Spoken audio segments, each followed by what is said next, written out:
Hi, this is Lindy Kaiser, Senior Editor of ClearanceJobs.com. This week has been an unprecedented week in terms of workplace environments. We're seeing mandatory telework issued across the country in various offices. We're also seeing schools shut down and kids having to be at home with their parents for the first time. So as someone who's been working from home exclusively for the past 9 years with 4 kids in the house, I wanted to offer 4 tips for those of you navigating telework or remote work, especially with kids, for the first time. Rule number 1, location, location, location.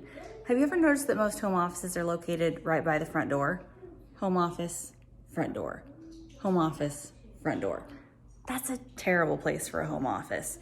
You don't want to be interrupted every time Amazon has a delivery or a salesman comes to your door. I personally choose to set up shop in my den. You might choose a basement or a guest bedroom. If the home office is your thing, that's okay, but don't fall into the trap of answering the doorbell every time it rings. Number 2, have the right tools. The right tools are absolutely crucial in terms of work from home, and I'm not just talking about a laptop. Have a great laptop, make sure you have antivirus, make sure you're using VPN, make sure you're adhering to your company policies when it comes to technology. Also, find those comfort items that you need. I got noise canceling headphones about a year ago, and it has been glorious. If I turn Pink up loud enough, I cannot hear the screams of my children in the other room, and it is delightful. Also think about cameras. If you're on a lot of web calls for the first time, an external camera, HD, might be worthwhile. Might want a different angle than what you're able to have with your laptop. Might want to set up your screens differently. Really make sure your home workstation is like a true workstation. Number 3, and probably most important, have super clear expectations with your supervisor. And this is really on supervisors to set those expectations. Work hours, not an expectation. Work product, expectations. So what are you expecting employees to accomplish every day? And supervisors, if you're not setting that, don't expect employees to be accomplishing the same amount that they were before. Some highly driven, highly motivated employees will continue to deliver, but some really need those expectations.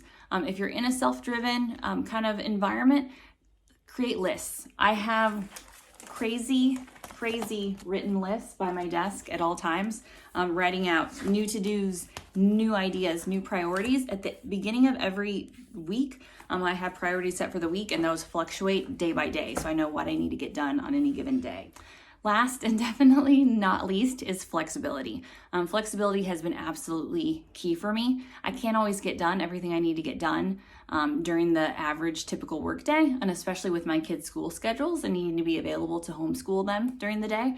So I definitely take advantage of sometimes working in the evenings, sometimes on the weekends, almost always on the weekends.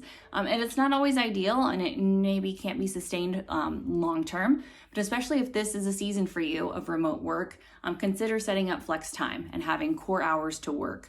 So maybe you have a lot of meetings between 10 and 2. Those are core work hours. Maybe you can work from 5 to 7 before the kids get up. Come up with those times in your workday that you can get things done. And again, set core focus times to work, but have flexibility built into your schedule, because sometimes your kids will need you. Sometimes other things will come up. Again, I hope these tips were successful. I would love for folks to comment in and tell me what you're using and what strategies you have. Send me a comment here on YouTube, or post something to me at Lindy Kaiser, LindyKyzer, or lindy.kaiser@clearancejobs.com. Best of luck, everyone. We're in this together. And again, if you can work remotely and get things done, count your blessings. Be flexible.